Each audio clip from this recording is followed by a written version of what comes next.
I, 27F, am posting this from a throwaway account because I am too embarrassed to use my main. My regular account has all our wedding planning posts and photos, and I can't even look at those right now without feeling sick. I need advice because I honestly don't know if I can trust my own judgment anymore. Let me start from the beginning. I met Peter, 27M, during our final year of university through my roommate Kelly, 27F. Kelly was dating Peter's roommate at the time, and we all hung out in the same group. Peter and I clicked instantly. He was funny, charming, and seemed so genuine. We started dating a few months before graduation and moved to the same city to start our careers. The first 3 years were amazing. Peter got a job as a junior sales rep at a tech company and quickly moved up to sales manager. I became a nurse at the local hospital. We supported each other through the tough early years of our careers. When I had rough nights at the hospital, he would wait up for me with takeout. When he had big presentations, I helped him practice. We were a team. His family welcomed me like I was their own daughter. His mom Sarah, 55F, lost her daughter to cancer 10 years ago, so she was overjoyed to have me in her life. We would have weekly dinners at their house, and she taught me all her family recipes. His dad James, 57M, is quieter but always treated me with respect and kindness. My family loved Peter too. My brother Mike, 30M, and Peter became inseparable. They go fishing together every month and play in the same basketball league. My parents already consider him their son. 2 years ago, we bought our first house together. It needed work, but we were excited to make it our own. We adopted 2 rescue dogs, Max and Luna. Peter proposed last year during a trip to the beach. It was perfect, he had our families hiding nearby to surprise me after I said yes. We set the wedding date for this December and have been planning everything together. At least, that's what I thought. Last Friday changed everything. We went out for drinks with Peter's college friends Tom, 28M, and Lisa, 27F. Tom has known Peter since freshman year and they're still close. We were having a great time until Tom mentioned someone named Rachel. He was pretty drunk and started talking about the sales conference in Vegas last year.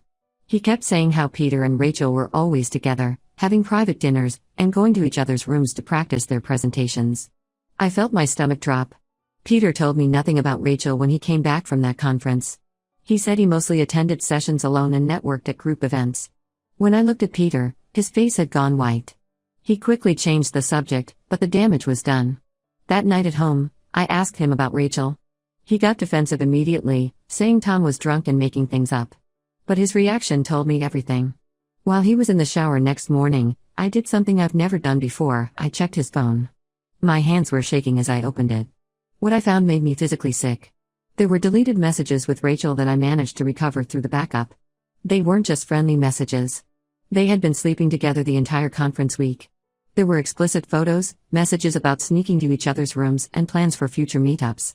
But that wasn't even the worst part. I found similar message threads with 2 other women. Jenny from his office, who he claimed was just a work friend he occasionally had lunch with. They had been having an affair for over a year. And Sarah from his gym, who he met last summer. He was seeing her during his supposed late-night workout sessions. When I confronted him with the evidence, he didn't even try to deny it. He broke down crying, saying he messed up and the other women meant nothing. He claimed he only cheated because he was stressed about work and our relationship was too comfortable.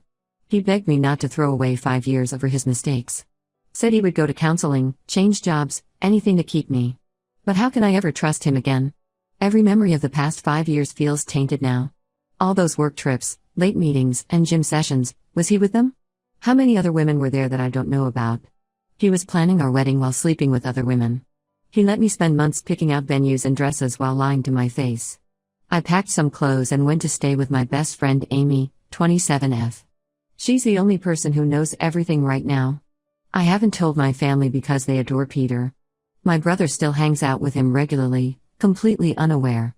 Peter's mom keeps calling and texting, asking why I moved out temporarily. She thinks we just had a small fight. The wedding is in 6 months, and we've already paid for most things. Our families have booked flights and hotels. We have a house and dogs together. Our lives are completely intertwined. Do I blow everything up by telling the truth? Do I try to forgive him and move forward? Even if I wanted to try, how do I walk down the aisle knowing he betrayed me with multiple women? How do I trust that he won't do it again? Part of me wants to reach out to Rachel, Jenny, and Sarah. I want to know their side of the story. Did he tell them about me? Were there others? But another part of me is scared to learn more. What if finding out more details makes it impossible to ever move past this? I feel lost and broken. The man I thought I knew never existed. The future I planned is gone. I'm 27 and have to start over after spending my entire adult life with someone who repeatedly betrayed me. I haven't slept properly in days. I can barely eat. The thought of seeing our families and telling them everything makes me physically ill. I need objective advice. Am I crazy for even considering forgiveness? Should I contact the other women? How do I even begin to unravel our intertwined lives? Has anyone been through something similar and come out okay on the other side? Update 1 first, I want to thank everyone who commented on my original post. Your support and advice helped me find the strength to dig deeper instead of burying my head in the sand. A lot has happened in the past 2 weeks, and none of it is good. After reading comments suggesting I contact the other women, I decided to reach out to Rachel through LinkedIn. I sent her a simple message introducing myself as Peter's fiancé and asking if we could talk. Her response came within minutes, and it shattered what little was left of my world. Rachel was completely shocked to learn I existed. Peter had told her and everyone at his company that he was single. He said he owned his house alone and lived with his 2 dogs. The engagement ring I wore with pride? He told people it was just a family heirloom I liked wearing. Rachel felt terrible and immediately offered to tell me everything. We met for coffee last weekend. She brought screenshots, photos, and even hotel receipts. Their affair wasn't just during the Vegas conference like I initially thought. They had been seeing each other for 8 months. Peter would fly to her city claiming he had client meetings.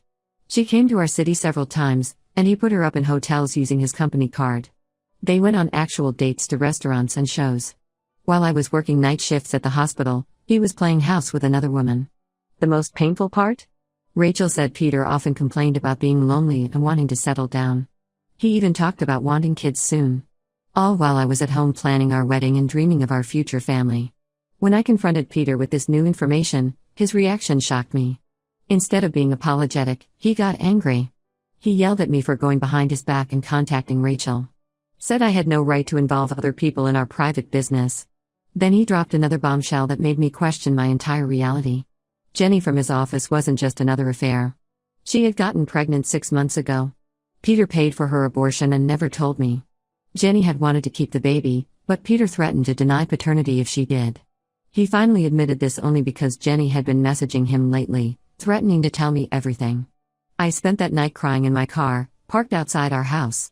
The man I loved had gotten another woman pregnant while planning our wedding. He had pressured her into an abortion to keep his secret. Who was this monster I had spent 5 years with?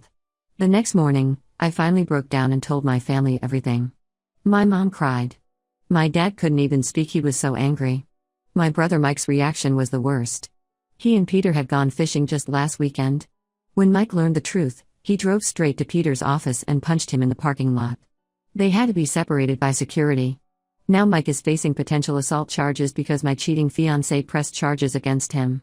Peter's family found out too. His mom Sarah showed up at Amy's house where I was staying. She was crying, saying Peter was just going through a difficult phase. She said all men make mistakes and I should be more understanding. When I brought up Jenny's pregnancy, she said I should be grateful Peter handled it so it wouldn't embarrass me. I couldn't believe what I was hearing. They were more worried about appearances than the fact that her son had destroyed multiple lives. The final blow came yesterday. Jenny found me on Facebook and sent me a long message with screenshots of her conversations with Peter. In them, Peter was cruel and dismissive about me. He called me controlling and boring. Said I was bad in bed and he only proposed because his family kept pressuring him about marriage. He told Jenny he was planning to keep me around for stability while continuing to see other women after marriage. That was my breaking point. While Peter was at work today, I went to our house with my brother and some friends. We packed all my stuff and the dog's things. I left my engagement ring on the kitchen counter with a note that said we're done. I blocked his number and all his social media. The aftermath has been chaos. Peter's mom is calling everyone in my family begging them to talk sense into me. His dad even offered to pay for couples counseling. Peter showed up at the hospital during my shift, causing such a scene that security had to remove him. He's been sending endless emails from different addresses since I blocked his number. I've contacted a lawyer about the house and other joint assets. I also reached out to Peter's company's HR department with proof he used company funds for his affairs. I know it sounds vindictive, but he used our joint savings to pay for hotels with other women. I want him to face consequences for once in his life. Tonight I'm staying at my parents' house, cuddled up with Max and Luna. I have no idea what tomorrow brings, but I know I made the right choice. The wedding is officially cancelled. I'll deal with the financial fallout later. Right now I just need to focus on healing. I'll update again when there are more developments. Thanks again for all the support. It really helped me find the strength to walk away instead of accepting his lies.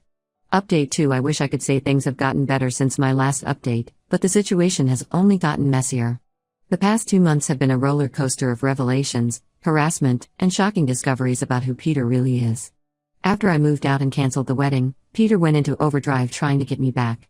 He shows up at the hospital almost daily with flowers or gifts, despite the restraining order I filed. Last week, security had to remove him again when he tried to follow me to my car after my shift. His mom Sarah still calls me from different numbers since I blocked her. She even showed up at my parents' house twice, crying about how I'm destroying her son's life. Yesterday, I finally found out why they're so desperate for me to come back. One of Peter's coworkers reached out to me through LinkedIn. Turns out, Peter wasn't just using his company card for hotel rooms with Rachel and Jenny. He had been embezzling money from his company for over a year. He created fake client accounts and expense reports to funnel money into his personal account. He used this money to buy expensive gifts for his girlfriends, designer bags, jewelry, even a car for Rachel. The company discovered the theft during a routine audit. They fired him immediately and are pressing criminal charges. The amount he stole is over $100,000. When they investigated his company email, they found evidence of him pursuing and harassing multiple female employees. 3 women have filed sexual harassment complaints against him. This explains why he's so desperate to keep me around. Without his job, he can't afford the mortgage payments on our house. His credit cards are maxed out from spending on his affairs. His mom can't help because she co-signed his car loan last year and his recent unemployment means those payments are falling behind too. They want me to come back so I can help pay his debts and possibly testify as a character witness if this goes to court. The absolute audacity of these people astounds me.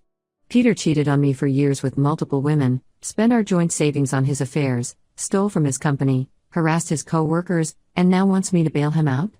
His mom had the nerve to suggest I take out a loan to help pay his legal fees because that's what family does. I contacted my lawyer immediately with this new information. We're fighting to get my name off the mortgage and other joint accounts. Peter already raided our joint savings before I could freeze the account. He claims he needed it for legal fees, but his mom let slip that he used it to pay back Rachel for some designer stuff she returned. The extent of his lies is still unfolding. Remember how he claimed Jenny had a miscarriage? Another lie. She reached out again to tell me she never was pregnant. Peter made up that story when I found their messages to gain sympathy and make me feel bad for her. Jenny apologized for not telling me the truth sooner but said Peter had threatened to reveal compromising photos of her if she contacted me. His friend Tom finally came clean too. Peter had been cheating since the first year of our relationship. The only reason Tom mentioned Rachel at the bar that night was because he thought Peter had finally told me everything. Apparently, Peter used to brag about how easy it was to fool me because I worked nights and trusted him completely. I'm working with my lawyer to protect myself financially. The house will probably go into foreclosure since Peter can't make payments. My lawyer is trying to ensure my credit doesn't get ruined in the process. I've started therapy to deal with all this trauma. Some days I still can't believe how thoroughly he deceived everyone. My brother Mike's assault charges were dropped after Peter's company shenanigans came to light. Peter had bigger legal problems to worry about. Mike still wants to, in his words, finish what he started, but I've convinced him to let karma handle it. Right now, I'm focusing on rebuilding my life. I'm looking for a new job in a different city. I need a fresh start away from all this drama. Max and Luna are doing well and keeping me sane through all this. At least I got the dogs in this mess. I'll update again if anything major happens, but I think this story is reaching its natural conclusion. Peter made his bed, now he can lie in it. Alone. Update 3. I almost forgot about this account until someone messaged me asking for an update. A lot has changed in the past 6 months, mostly for the better. First, the house situation finally resolved itself. Peter couldn't make the payments, so it went into foreclosure. My lawyer managed to protect my credit score and get my name off all joint accounts. I lost some money in the process, but I consider it the price of freedom. The dogs and I moved to Boston for a fresh start. I got a better paying job at a major hospital here and bought a small condo that I love. Peter's life, on the other hand, has completely fallen apart. The company pressed charges for the embezzlement. He took a plea deal last month, 2 years in prison and has to pay back everything he stole. His fancy car got repossessed, and he had to move back in with his parents. The irony? Rachel is now dating his best friend Tom. Apparently, they got close when she was helping the company build their case against Peter. His mom still tries to contact me through mutual friends, claiming Peter needs my support now more than ever. I blocked everyone who tries to pass on her messages. Some interesting revelations came out during the legal proceedings. Peter had been stealing from the company almost since he started working there. The total amount was closer to $200,000, not $100,000 like initially thought. He spent most of it on his various girlfriends and gambling. Remember Jenny from his office? Turns out she wasn't the only co-worker he harassed. 5 women in total came forward with complaints. 2 of them had recordings of him threatening their jobs if they didn't sleep with him. My brother Mike and I are closer than ever now. He helped me move to Boston and visits often. He apologized countless times for ever being friends with Peter, but I told him Peter fooled everyone. Mike is getting married next year to his longtime girlfriend, and I'm his best woman. A much better wedding to look forward to. I ran into Sarah, Peter's mom, at the grocery store when I went home for Thanksgiving. She tried to corner me and show me letters Peter wrote from jail. I just walked away. The next day she left a long voicemail about how I abandoned her son when he needed me most and how could I be so heartless. I sent the recording to my lawyer who reminded her about the no-contact order. As for me, I'm doing better than I ever expected. Moving to a new city was exactly what I needed. I've made new friends through work and a local dog park group. Max and Luna love our new place, especially since it's right next to a big park. I'm casually dating someone I met through work, but I'm taking things very slowly. My therapist says that's healthy. Looking back, finding out about Peter's cheating was the best thing that could have happened to me. Yes, I lost 5 years and some money. But I gained something much more valuable, my self-respect and a chance at a genuine, honest relationship in the future. To everyone who supported me through this journey, thank you. To anyone going through something similar, it gets better. Sometimes the worst endings lead to the best beginnings. This will be my final update. This chapter of my life is closed, and I'm looking forward to writing new ones. Max, Luna, and I are going to be just fine.